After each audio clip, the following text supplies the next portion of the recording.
e o bem vai prevalecer. O inferno é um lugar poderoso. Ainda tem atenção em nossa cultura, em nossas crenças, e continuará existindo por muitas outras gerações. Ainda não chegamos ao fim do inferno. Com certeza não chegamos ainda. E aí, Braulio, rápido que o povo está perguntando. Tá infernal. Tá infernal? Aqui, ó. Vamos lá. Estar longe da... Vamos ler tudo, né? Que é tudo, depois eu respondo tudo. Beleza. Blocão. Estar longe da face de Deus. A ideia do inferno, do afastamento de Deus na eternidade, era sempre comentado por Paulo em suas epístolas. Como relacionar sua interpretação do inferno e o texto de Tessalonicenses? Interrogação. Como relacionar sua interpretação do inferno e o texto de Tessalonicenses? Muito obrigado. Tessalonicenses quanto? 1:6-10. 6:10 diz: para vós outros, na manifestação dele, alívio, quando do céu se manifestar o Senhor Jesus, com os anjos do seu poder, tomando vingança contra todos os que não obedecem a Deus, contra todos os que não conhecem a Deus, e contra todos os que não obedecem ao Evangelho do Senhor Jesus. Estes sofrerão penalidade de eterna destruição, banidos da face do Senhor e da glória do seu poder. Eu creio nisso de cabo a rabo. O que mais? Depois eu explico por quê. Aí ela usa a frase aqui: ruína eterna longe de Deus. Pode ler. Né? Aí tem aqui: o que você acha da expressão o inferno é aqui? Também. Tá. Mas não está longe de acabar aqui. Tá. O que mais? Um colega de mestrado que pesquisa o panteão áfrico da Universal diz que entrevistou um pai de santo e ele diz que as entidades que baixam lá na igreja deles são orixás. Isso aí o Laprovita Vieira me disse, um monte de papas da Universal já me disseram, e um dia o Laprovita me disse aqui no aeroporto de Brasília, quando eu disse: por que vocês, supostamente querendo libertar pessoas do diabo, invocam demônios nos cultos? Aí ele disse: é porque o nosso povo é muito supersticioso e a gente tem que trabalhar com esse elemento para poder juntar pessoas. Então, uma estratégia deliberada, consciente e infernal. O que mais? Em Apocalipse fala que Jesus é a brilhante estrela da manhã. Então, na verdade, eles estão fazendo uma profecia contra Cristo. Por quê? Não sei. Esse cara aqui é o Felipe. Porque se diz que Satanás também era a brilhante estrela da manhã. Aí fica essa confusão. Se Satanás foi um dia designado como a brilhante estrela da manhã, parece que essa designação não cabe em nada positivo. Mas Satanás foi assim descrito quando ele era absolutamente positivo. Quando ele ficou negativo, ele foi chamado de Satanás, Diabo, Belzebu e tudo mais. Agora, Jesus é a brilhante estrela da manhã. É aquele em quem o diabo tem sua condenação. Porque o diabo, não subsistindo em forma de Deus, por usurpação, quis ser igual a Deus. E Jesus, subsistindo em forma de Deus, não julgou como usurpação ser igual a Deus, antes a si mesmo se humilhou, se fez homem e foi obediente até a morte e morte de cruz. Essa é a sentença de Satanás, a antiga estrela da alva, que caiu por não aceitar a dimensão da sua própria glória e surtou na perspectiva de usurpação. E Jesus é aquele que, sendo, decide não ser. Amém. Que mais? Certo. Tá. Deus não tem nenhum prazer nesses sofrimentos. Todo mundo tem chance aqui. Você não acha? Aqui eu já expliquei quinta-feira passada, aqui e depois daqui também. Vou falar disso daqui a pouco. O que você acha da gravação dos Sons do Inferno no documentário? No rádio. Acho brincadeira. Acho brincadeira e o povo adora esse tipo de coisa. O diabo faz a festa quando tem alguém gravando, meu irmão. Ofereça um microfone, o diabo é igual pastor, não pode ver um microfone que fala. Cai pra dentro. Posso mais? Pode. Hoje creio que o inferno é uma outra dimensão, sem ser necessariamente um lugar físico, um estado espiritual. Certo. Será que estou pensando certo? Não, tá certo. Pode ir certo? adiante. Pode ir adiante. Uhum. Aí tem um inferno mais assim, na linha dos crentes, saindo do documentário. Uhum. Oi, Caio, meus medos me assombram, tal como essas imagens do inferno. Uhum. Como me livrar disso? Tenho medo que meu filho doeça, meu marido, minha mãe. Socorro, Caio. Uhum. Coitado. Aí essa é uma pessoa que carrega o inferno como medo, como paranoia, como suspeição de que o mal vai visitá-la com dor. Então o problema dela não é inferno, é uma mente insegura, sem fé, paranoica, com todo esse artefato de medo, esses artefatos do medo que a religião produz na cabeça dos crentes, né? É isso aí. Você viu aquele pastor pregando sobre o inferno e o povo todo dizia aleluia, Aleluia. todo mundo aqui merece ir para lá, amém, aleluia. Agora tem um monte de gente queimando no inferno, aleluia, graças a Deus, louvado seja Deus, isso é coisa de crente. O cara dá aleluia porque tem gente no inferno. Não, e tem uma O aqui diabo diz, esses são os meus aliados. E aí? Aí vou dar você deu uma raquetada, aí a bola vai andar forte agora, cara. Eu queria entender porque os crentes falam muito mais do diabo e do inferno do que de Deus. A minha mãe, praticamente, não fica um dia sem condenar alguém ao inferno. Eu já pedi milhares de vezes para ela parar com isso. Eu expliquei os motivos para ela, mas ela nunca me deu ouvidos. Eu até parei de falar disso com ela, sabe, Caio? Eu tenho medo que ela me condene também. Né? Agora, sabe por quê? A mãe do cara. É porque esses crentes, em geral, são igual aquele pastor. Dá para dar uma ajeitadinha nesse preview aqui, Leozinho, que ele está todo borrado, deve ser um negócio aí falhando. Mas sabe por que eles ficam assim? É porque eles não servem a Deus por amor. Eles servem a Deus por medo. E como eles obedecem a Deus por medo, o que acontece é o seguinte, eles ficam com raiva de todo mundo que com medo ou sem medo vive a vida que quer viver. Então eles têm que condenar o inferno como vingança quem não adotou a espiritualidade do medo para se comportar. Aí eles ficam com ódio desses indivíduos que não fazem a supressão do que o crente considera um mal que projeta alguém no inferno, contra o crente que por medo do inferno não mata o novilho cevado, não entra na festa do Pai, não celebra coisa alguma, vive enclausurado e com ódio de todo mundo que viva diferente. Aí é uma reação de inveja do pecador.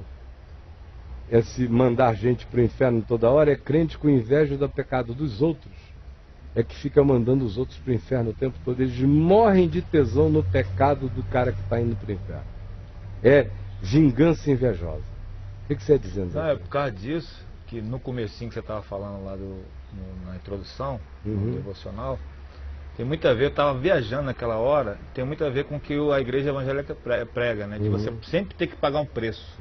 Tem que pagar um preço, porque senão você não é redimido nunca. Você quer casar? Não, você tem que pagar um preço. Você quer os dons do Espírito? Tem que pagar um preço. Sempre você vai ter que correr atrás. Eles nunca aceitam que nós somos realmente redimidos. E o medo redimidos. do inferno é o purgatório dos crentes em vida. A Igreja Católica tem um purgatório para purgar os caras remediáveis depois da morte. A Igreja Católica não tem uma teologia do purgatório, mas o purgatório, a Igreja Evangélica não tem uma teologia do purgatório, mas o purgatório evangélico é esse medo do inferno, que faz as pessoas viverem não para Deus, mas viverem tentando não ir para o inferno a vida inteira, o que gera um inferno existencial sem tamanho no coração. Que mais, Val?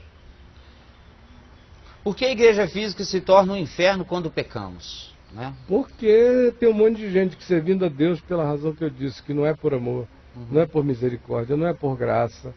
É a parábola do credor incompassivo e incumprimento. O cara acha que recebeu o perdão de Deus, não se apropria do perdão de Deus e continua raivoso contra o mundo. É ler lá Mateus 18, parábola do credor incompassivo, a gente vai entender isso, eu vou falar dela daqui a 5 minutos quando você acabar essa lista aí.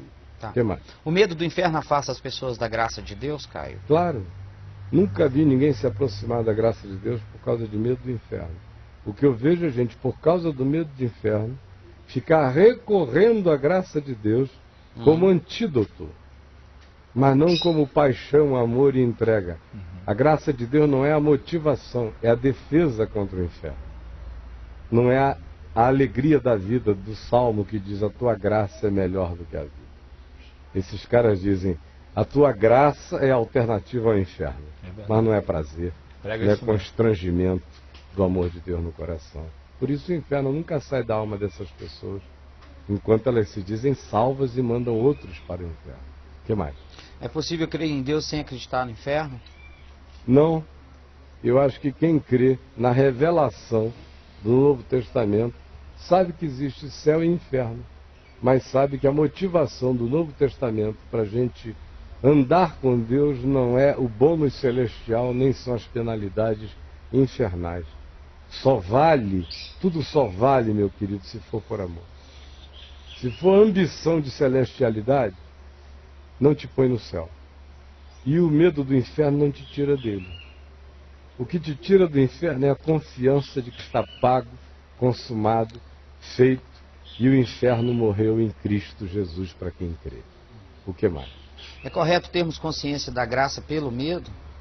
Não, às vezes acontece de se ter consciência da graça pelo medo.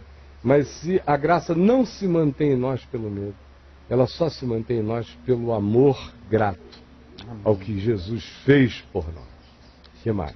O que significa, aspas, cada um será salgado com fogo, que está em Marcos 9, 49? Ali ele não está falando exatamente do inferno. O que ele está falando ali é da purificação pelas tribulações dessa vida. É o batismo de fogo que Jesus disse da tribulação. Agora, eu falei quinta-feira passada do pessoal da loteria que fica apostando em ser salvo pelo fogo. Lembra da explicação longa de quinta-feira passada? Então eu vou deixar o pessoal ir a on demand e só se atualizar. Mas vamos em frente que eu tenho que dizer. A última agora, senão não tenho mais 10 minutos para falar. Aqueles que não declararem Jesus como seu Senhor e Salvador estão condenados ao inferno ou separados de Deus? Só se for crente. Crente sim. Crente que fica confessando Jesus com a boca e negando Jesus com a vida, está se colocando em lugar de risco. Agora, como eu expliquei quinta-feira passada, o gentio que não tem lei, Romanos 12, que não sabe da informação nenhuma, será julgado de acordo com a lei da sua própria consciência. E Paulo diz que será uma grande surpresa. Romanos 2,16, quando os segredos dos corações dos homens forem abertos, naquele dia, em Cristo Jesus. E Jesus advertiu isso o tempo todo, dizendo: olha, cuidado vocês, que se dizem filhos do reino, vão ficar de fora. Enquanto um monte de gente que não sabia de nada, virá do norte, do sul, do leste e do oeste, se sentará à mesa com Abraão, Isaque e Jacó. E vocês que viveram da presunção de pedigree de salvação, ficarão de fora, onde a porta não se abrirá, onde haverá choro e ranger de dentes. O que mais? Bom, deixa eu falar agora. Fala então. agora. Número 1. Essa noção de inferno é uma noção que não nasceu pronta na Bíblia. Você no Velho Testamento não tem alusões a um inferno de punições no Velho Testamento. O Seol, que você vê mencionado no hebraico, portanto no Velho Testamento, era sinônimo de sepultura, de morte. O Velho Testamento nos ensina que somente os homens justos e bons, e que caminharam em nobreza e fugindo da iniquidade, são os que se reúnem aos seus pais após a morte. Os que vivem sem piedade são aqueles que, ao morrerem, isso eu estou falando do Velho Testamento, são mergulhados na terra onde não há consciência, como diz Eclesiastes, nem memória, nem lembrança, nem coisa alguma. Ou os salmistas toda hora dizem: por que tu me deixarás cair no buraco do Seol, assim, na minha impiedade, na minha iniquidade, com os homens ainda fazendo pouco de mim, eu que te servi a vida inteira, não deixa a minha alma ir ao Seol. Porque o que significava isso? Eles dizem: porventura da morte alguém te louvará? Porventura exaltarão o teu nome uma vez que tenham entrado no Seol? Porque a consciência do homem antigo do Velho Testamento é que morrer sem a consciência da graça, sem a experiência do amor de Deus e da piedade, colocava o indivíduo no apagão. do qual ele se levantaria no último dia apenas para ser julgado. Mas não havia simultaneidade de vida consciente para quem fizesse o mal no Velho Testamento. O lugar dele era o silêncio do nada, até a ressurreição no último dia, onde haveria um julgamento, que aparece pela primeira vez com mais clareza no profeta Daniel, com explicitude escatológica. Esse é o Seol dos hebreus, sendo muito rápido. Quando eles foram para o cativeiro em Babilônia, e conviveram com os persas, e conviveram com religiões diferentes que tinham noções de anjos, de céu e de inferno, os rabinos e os estudiosos judaicos voltaram do cativeiro com uma noção espiritual mais ampla do significado do mundo invisível. Estranhamente foi adquirida em terras pagãs, no convívio deles com gente que tinha heranças zoroastristas, confucionistas, de outro nível. Foi ali naquele ambiente que a consciência da imaterialidade escatológica se desenvolveu na fé e na percepção dos hebreus, muito mais do que antes, no cativeiro. A noção de anjos sempre se manifestaram, mas ali, no cativeiro, é onde Ezequiel vê anjos como rodas girantes. A consciência do significado de principados e potestades aumentou muito na mente dos hebreus durante aqueles 70 anos de cativeiro na Pérsia. Eles voltaram mudados. Você nota isso pela literatura não bíblica, a pseudoepígrafe, que foi produzida naquele período chamado intertestamental, depois da volta do cativeiro em Babilônia, onde tem muito mais anjo, muito mais profecia, muito mais principado. É a primeira vez que se menciona principados de nações, é lá no livro de Daniel. Era um conceito que antes você não encontra nesse nível, com essa explicitude. Encontra implicitamente em alguns salmos apenas. Quando você chega ao Novo Testamento, você vê que o Novo Testamento lida com as apropriações, com apropriações semelhantes a essas que a gente viu no documentário. O que é que a gente viu nesse documentário? A gente viu que os abismos geográficos, topográficos, ou os fenômenos como vulcão e coisas semelhantes, ou grutas profundíssimas, gerou na mente dos povos a crença do inferno como lugar de punição. A gente começou com os maias em Belize. De lá nós fomos para o livro dos mortos dos egípcios. Está falando de crença dos povos, não de revelação bíblica. De lá a gente migrou e nós fomos ver os gregos, o Hades, e como é que os gregos imaginavam Hades. Veja que para cada concepção de inferno tem uma porta topográfica relacionada a ele. E veja como os exploradores, entrando por essas portas, eles encontram dentro das grutas exatamente os mesmos ambientes que correspondiam à cosmologia infernal de maias, de astecas, de egípcios e de gregos, por exemplo, porque a sala dos espinhos, a sala dos leopardos, a sala das facas, tudo isso estava lá dentro, em estalactites, estalacnites, buracos, fogo. Alguém entrou e os que entraram descreveram aquilo como inferno e virou uma crença escatológica na cabeça desses povos. Agora, eu podia sair multiplicando e o tempo não dá. Eu quero só voltar para o Novo Testamento e dizer o que eu estava dizendo. O Novo Testamento usa a mesma fenomenologia física para descrever a imaterialidade não localizável, não espaço-temporal do inferno. O inferno neotestamentário é dimensional, não é local. Não é local, é dimensional. Então, mas o Novo Testamento usa. Usa por quê? Porque o homem, o ser humano, em qualquer geração, precisou de analogias, de metáforas, de arquetipias, para poder internalizar conceitos. Do contrário, ele não internalizaria conceitos. Então vamos pegar Jesus e ver o que Jesus diz do inferno. Olha só, tinha uma lixeira em Jerusalém, num lugar chamado Vale de Inom. que hoje é um dos lugares mais bonitos de Jerusalém. Mas no passado era lixeira. Por que virou lixeira? Porque muitos reis de Israel mataram seus filhos naquele lugar, oferecendo seus filhos em sacrifício a Moloque, Astarote e outros deuses pagãos, Belzebu, Baal, tudo que é divindade perversa. Então o lugar ficou estigmatizado como lugar da maldade, virou a lixeira da cidade, onde se queimava o lixo. E as lixeiras são lugar de fogo, especialmente na antiguidade. Botavam o lixo ali para queimar.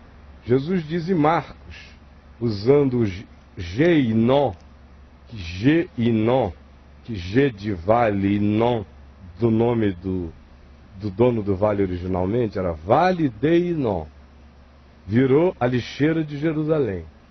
Geinon acabou virando Geena, que é o que a gente lê no Novo Testamento como designação para o inferno. Associado aqui, aonde o fogo não acaba, o verme não morre. Ele está usando uma linguagem que qualquer um em Jerusalém ou em Israel entenderia o que ele queria dizer a respeito daquilo. Por outro lado, você vê Jesus definindo outras categorias de inferno. Você tem esse inferno que o fogo não apaga por uma eternidade inteira, como você tem os infernos dos quais se sai. No Novo Testamento, palavras de Jesus. Por exemplo, Mateus 5, o assassino verbal, que não precisa matar alguém com uma faca, mata com a língua, mata com desprezo, mata com ódio, mata nulificando o próximo, chamando-o de raca, de nada, designando a vacuidade, designando o próximo à vacuidade como existência, desconstruindo o outro. Jesus diz que ele é um habitante do inferno, e Jesus diz: eu recomendo que você se reconcilie com o seu próximo enquanto vocês estão aqui, a caminho, na terra. Porque senão você vai ser entregue ao oficial de justiça. Ele usa uma linguagem romana, do sistema romano de justiça. O oficial de justiça vai te entregar ao meirinho, o meirinho vai te entregar ao carcereiro, o carcereiro vai te entregar ao verdugo, tu vai ser colocado num cárcere e não sairás de lá enquanto não pagares o último centavo. Isso. Então tem um inferno relativo na boca de Jesus, tanto quanto tem um inferno semi-absoluto na boca de Jesus. Esse inferno relativo aparece outra vez em Mateus 18, na parábola do credor incompassivo, que é aquele cara que não tinha como pagar o seu patrão e foi perdoado de tudo porque pediu perdão. De tudo. Ele devia o impensável, o impagável. Foi perdoado. Saiu da sala onde ele foi perdoado e encontrou alguém que devia uma merreca a ele, muitas vezes menos do que ele devia ao patrão. Ele esganou esse cara, dizendo: eu não te perdoarei enquanto não me pagares o último centavo. Vou te botar na cadeia. Aí os que tinham assistido o fato de que ele fora perdoado lá dentro, reportaram isso ao rei, patrão dele, dizendo: olha, aquele cara que você perdoou de graça, por nada, só por bondade, está esgoelando um que deve uma merreca a ele. Aí o cara foi levado de novo para a sala do trono, isso tudo é uma linguagem parabólica, e lá dentro ele ouviu do rei uma sentença: servo malvado, tu não devias ter feito com o outro o que eu fiz contigo? Eu te perdoei do imperdoável, por que tu não perdoas o relativo? A merreca da ofensa. E disse: lançai-o no cárcere, e em verdade eu vos digo, ele não sairá de lá enquanto não pagar o último centavo. Mas nessas declarações de Jesus, ele afirma um inferno que tem dia para acabar. Um inferno de penalidades que tem um tempo final. Certo? Então nós temos os infernos existenciais, primeiro, que é o que a Bíblia chama do cara que já está habitado pelo inferno. Por todas as agonias do ódio, do julgamento, do medo, da expectativa de juízo, como diz Hebreus. Isso é um inferno. Está habitado por ele. A língua, Tiago diz, quem a usa para o mal está habitado pelo inferno. Quem odeia está habitado pelo inferno. Esse é um estado existencial do qual a gente pode se converter. Tem aquele segundo estado, do inferno relativo, que é o cara que vai experimentar por um tempo, seja em vida ou seja na morte, ainda que eu expliquei quinta-feira passada, o sujeito quando morre, tem aquela chance eterna de escolher a direção, porque saem os traumas, as timidez, os condicionamentos culturais, os traumas psicológicos, os traumas religiosos. O cara vê tudo com limpidez e tem a chance dele ainda de escolher ir na direção de uma descontinuidade da vida que ele levava e optar por uma vida que seja vida segundo Deus. Isso é uma crença minha à luz do fato de que quando o indivíduo recebe um atestado de óbito ou se diz que ele já morreu, hoje em dia a ciência sabe que é quando a vida dele repassa toda e ele tem a melhor chance de arrependimento. Como no documentário se mostrou a experiência de um cara que morreu, o Nick, que chegou ali nas trevas do inferno e disse, não é para aí que eu quero ir. E voltou. Histórias como essa tem aos milhares, mas também tem as daqueles que são tão treva, que dizem, não, eu sou assim, eu quero assim, eu odeio luz. Por incrível que pareça, meu irmão, se o diabo é assim, tem homem que fica assim também. Nós não somos melhores que o diabo. Quando a gente se diaboliza, a gente vira diabo. Mas é difícil de acreditar, né? Mas é fato. É difícil. É fato, meu irmão. Aí tem uma outra dimensão acerca da qual se fala, que é esse inferno que Jesus visitou, de acordo com Pedro. Não de acordo com o credo cristão, que diz ele desceu ao Hades. Pedro é explícito e diz ele desceu ao Tártaros. Óbvio que Pedro está incorporando uma linguagem da cultura grega, onde Hades era a designação geral para o mundo dos mortos, dividido em Elísios, onde ficavam os bons, e Tártaros, onde ia o pessoal para receber as punições. Pedro não tem pudor de usar a linguagem cultural grega, da escatologia grega, para ilustrar o que Jesus fez com uma linguagem única que aquela cultura poderia entender. Talvez se ele estivesse pregando aos astecas, em Belize, ele dissesse que Jesus entrou na gruta do leopardo, das facas, dos espinhos, e foi no pior lugar e gritou lá dentro a libertação daqueles que tinham sido desobedientes. Olha como é relativo tudo. Que tinham sido desobedientes quando a misericórdia de Deus aguardava nos dias de Noé, antes de vir o dilúvio. Aquela geração inteira que permaneceu dura, ainda teve outra chance. Porque se diz explicitamente, está lá em 2 Pedro, que Jesus desceu e foi ao Tártaros e pregou aos espíritos em prisão, os quais noutro tempo tinham sido desobedientes, quando a longanimidade de Deus aguardava nos dias de Noé. E a palavra pregou é evangelizomai, que significa proclamou a libertação pelo Evangelho. Agora, por isso Paulo diz em Efésios 4, que quando ele subiu às alturas, ele levou cativo o cativeiro e concedeu dons aos homens. Tem tanta coisa entre o céu e a terra que a vã teologia jamais entenderá. Quer ver? Me expliquem, quem são aqueles corpos de santos que dormiam no pó da terra e que ressuscitaram dos mortos e entraram na cidade santa e apareceram a muitos na hora que Jesus gritou, está consumado, e o véu do santuário se rasgou de alto a baixo. Não tem teólogo nem explicação para aquilo, eles fogem desse texto, sabe por quê? Esse texto nos diz que Deus faz o que Deus quer. Que ele não obedece cronograma escatológico nenhum. O que mais? Não, mas usando uma linguagem, como é que fala? Jurídica, aquilo que Jesus fez, criaria uma jurisprudência para se repetir, outras pessoas teriam oportunidades? Claro, a cruz fez. Se você quiser uma linguagem jurídica, a jurisprudência de todas as jurisprudências. Mas o indivíduo que não quiser, vai para o inferno. Quem não quiser, vai. Agora, é duro ir. O cara chega ali na última hora. Agora, eu disse quinta-feira, não brinquem disso, porque ninguém que delibera brincar disso vai ter a chance do inocente. Quem fica brincando disso, eu vou ser salvo pelo fogo. Meu amigo, vai ser queimado pelo fogo, vai botar a bunda na chapa. E não queira saber o que é isso, eu não quero nem saber o que é isso. Agora, eu sei que o inferno é uma eternidade. Mas eu sei que eterno é só Deus, nem o diabo. Aí eu disse quinta-feira passada que o próprio inferno, no qual muita gente será abismada, por escolha e decisão, durará uma eternidade.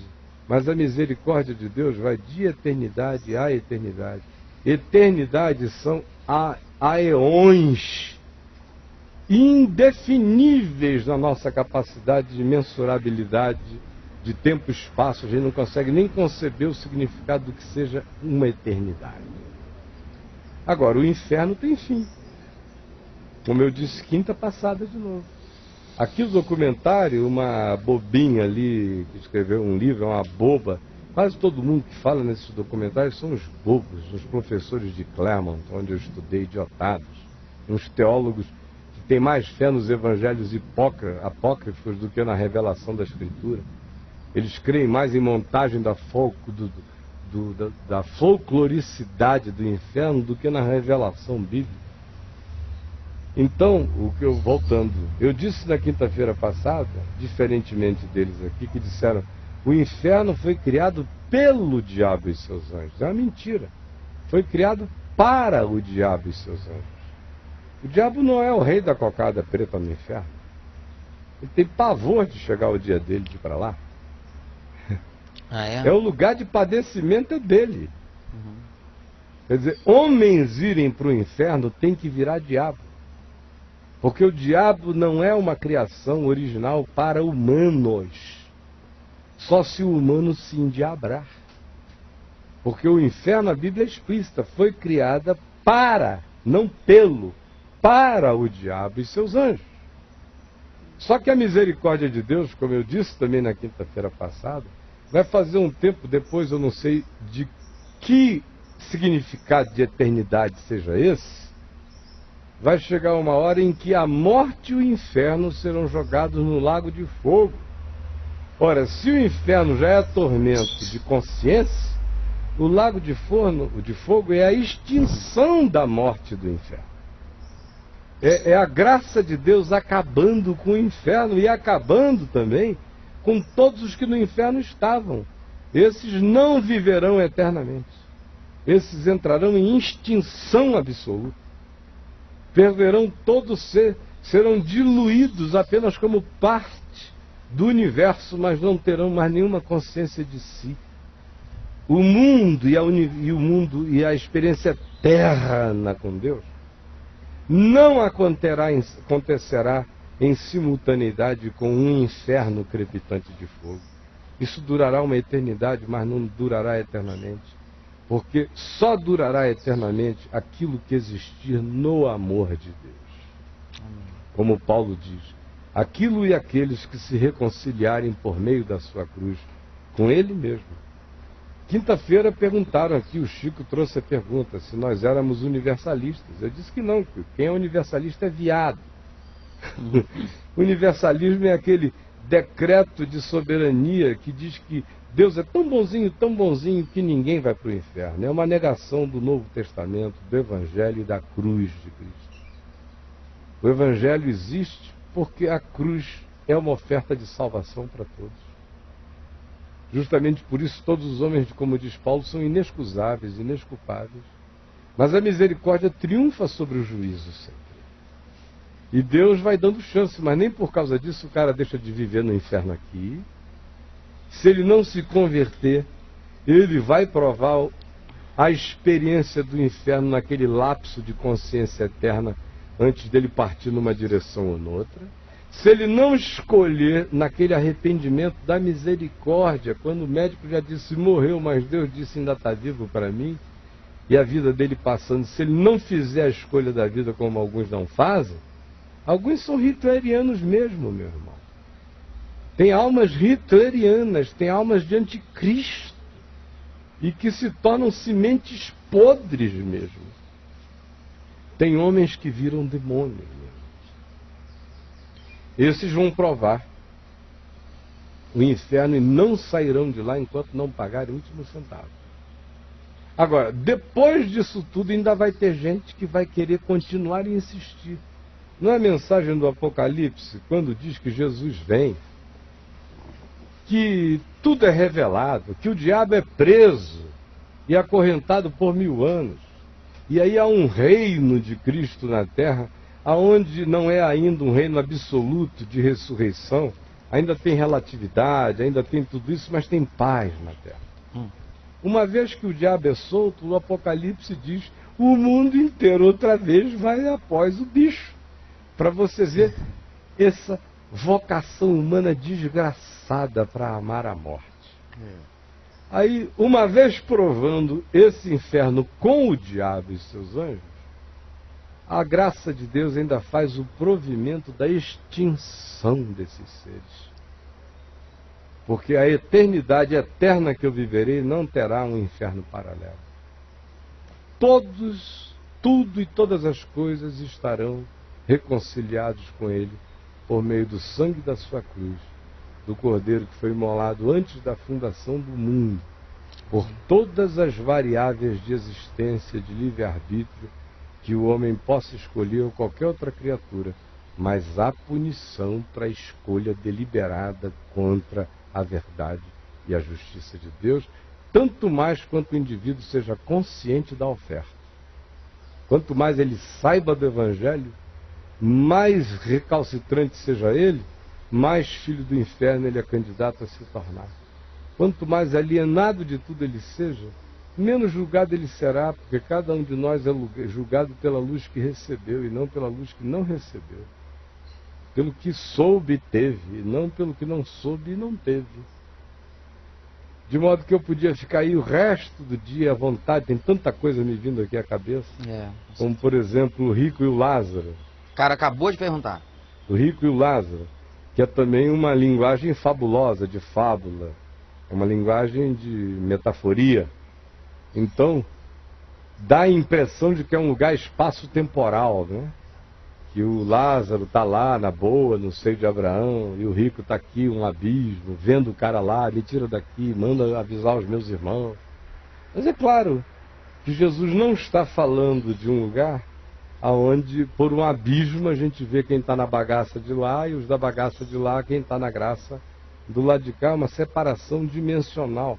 O que Jesus está apenas falando é da memória do indivíduo que recalcitrou contra a graça de Deus a vida inteira e que fica querendo um jeito de que as pessoas que ainda estão vivas na terra sejam advertidas pelos mortos que estejam no inferno para que não vão para lá.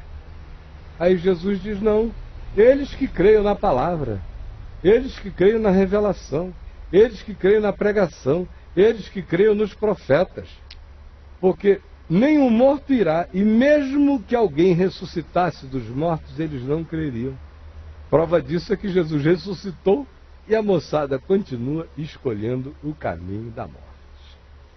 Então teria aqui para falar o dia inteiro. Agora, ninguém brinque disso, e tem gente vivendo no inferno hoje, de inferno. E tem mais, crente vive no inferno mais do que descrente. Porque o cara que não sabe nada, vai sendo, como diz Paulo, a consciência acusa, a consciência se defende, mas ele não sabe de muita coisa. Vai levando. Agora, aquele que sabe, Pedro diz, era melhor nunca ter sabido, do que saber dessa tão grande salvação e calcar com os pés o Filho de Deus, crucificá-lo a segunda vez, brincar de salvação e de ainda apostar na loteria esportiva da salvação pelo fogo. Esse cara está entrando num buraco danado. E tem muita gente nos vendo ali que ficou tão cínica, tão doída, que apenas diz, como eu estou na igreja, eu não estou no inferno, mas não verificam, que não tem um minuto de paz, que vivem em desassossego, que o coração é uma turbulência só, que a alma nunca se pacifica, porque o inferno nunca foi tirado de dentro do coração delas, pela conversão genuína, que já não quer saber nem de céu nem de inferno, só quer saber do amor de Deus, que está em Cristo Jesus. Deus é amor, meu. Esse é meu galardão. O céu é pequeno demais para mim. E o inferno não me diz nada diante do amor de Deus. Que céu será melhor do que o meu mergulho no amor eterno de Deus? O inferno é a Disney. Agora, o meu paraíso é ganhar um novo nome, é identidade, é ficar a cara de Jesus, é me tornar como Ele é me tornar uma miniatura de Deus eterna. Essa é a minha vocação, é me tornar divino em Cristo. Crente não quer admitir isso, mas está explícito. Jesus disse, ora, se aqueles a quem a palavra de Deus foi dirigida, se diz na revelação, sois deuses, quanto mais aquele a quem Deus santificou e enviou ao mundo não será o Filho de Deus? E o apóstolo Paulo diz que nós que estamos em Cristo nos tornamos filhos à semelhança de Jesus. Fomos adotados na mesma categoria. Ele é o unigênito do Pai. Nós fomos adotados no unigênito, nos tornamos igualmente filhos, herdeiros de tudo que é de Jesus. Em Cristo eu me torno filho de Deus mesmo. Não de segunda classe, eu me torno Cristo em Deus. É o processo de cristificação. Eu me torno um humano divinizado em Deus. Não é doutrina mórmon, que o cara se torna Deus de deuses. Não, eu me torno divino em Deus. Eu continuo uma criatura cristificada, divinizada e herdeiro de tudo o que de Jesus é direito e passa a ser. Por isso eu sirvo a Deus. Por pura sedução, fascinação, amor, alegria, o inferno, mano. Nem quando eu andava doido por aí, o inferno nunca me disse nada. Eu nunca quis nada com o diabo, mas não era por causa do inferno. Eu não queria uma presença sombria na minha vida aqui. De jeito nenhum. Na eternidade nem pensar. Agora, o céu também nunca foi meu motor de serviço a Deus. Nem galardão, nem nada disso. Meu galardão é Jesus. Como eu tenho dito, assim que eu me converti, eu entrei em casa e tinha um cartãozinho evangélico da antiga. Ainda tinha essas coisas bonitinhas. Um cara puxando rede cheia de peixes do mar da Galileia. E uma frase que dizia: para aqueles que trabalham para Deus, basta-lhes a recompensa de um dia o haverem conhecido. Aí eu falei, disse tudo que eu sinto. Porque não é um inferno, não é um céu. Se me disserem, olha, você vai para o céu, mas lá não tem Jesus, eu digo, então fica com teu céu. Eu não quero o céu sem Jesus. Meu céu é Jesus. Meu céu é o Pai que está nos céus. Meu céu é um mergulho no amor de Deus. Meu céu não é um lugar de bônus. Não é um condomínio celestial 10 estrelas para fazer inveja a querubim da guarda caído. Isso ainda é a lógica do paganismo espaço-temporal, que quer relacionar galardões a coroas de ouro, que quer relacionar punição a fogo que não acaba nunca. Agora, o grande fogo não é esse de combustão, é o fogo existencial, é outra natureza de fogo. E o verdadeiro inferno se caracteriza por uma coisa simples, por ausência e separação de Deus. Onde não há Deus, aí há inferno, meu irmão.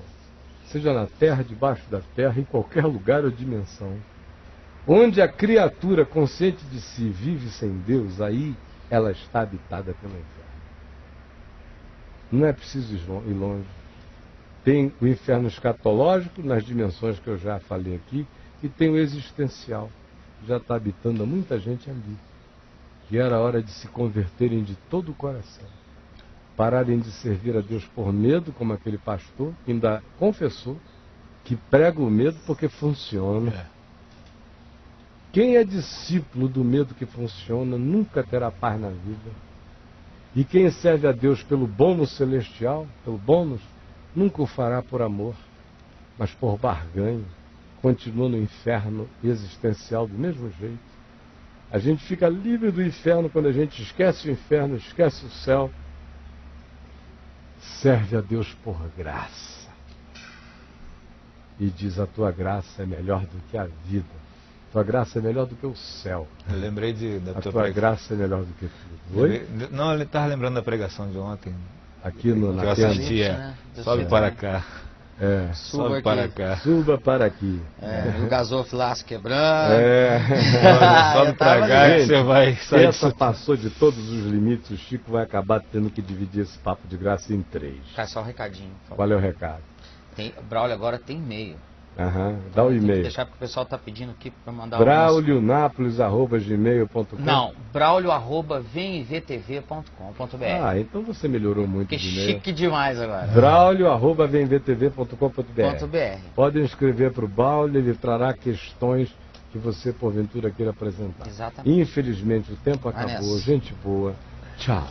Deus nos abençoe. Amém. Passa às 3, passa às 9. Se foi bom para você, convide outro. Mas não convide gente escandalizável, que é para não ficarem em surtos. Pelo amor de Deus, tá? Que para a gente não sofrer de novo esses sofrimentos de Cristo todo dia por gente que não entende nada do que é. Mas você, se entendeu, seja um bem-aventurado. Se não entendeu, fique em paz, pelo amor de Deus.